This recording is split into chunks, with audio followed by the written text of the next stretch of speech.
Magandang araw mga kabahay.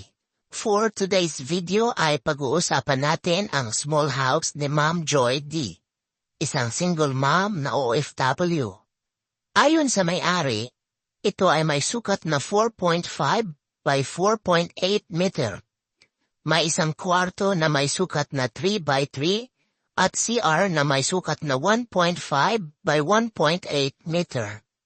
Steel pipe ang haligi na 2 inches.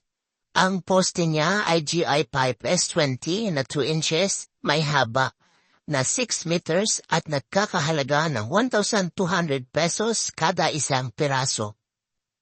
Metal trusses at long span ang bubong at pinatambakan niya rin ng 60 cm ang taas. Dahil ayon sa kanya, dahil sa pagbabasa niya sa mga idea sa mga pages na to, natuto siya kung ano ang mga dapat gawin para makatipid at mas matibay ang magawang rest house.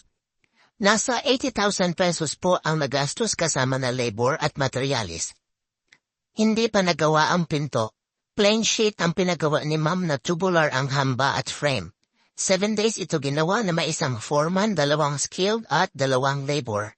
Ang sahod ni foreman ay 700, 600 si skilled at 500 naman si labor.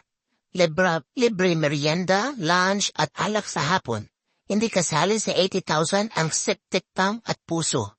12,500 ang septic tank at 11,500 ang puso. Kung nagustuhan niyo ang videong ito, paki-follow na lang for more house tour videos. Thank you!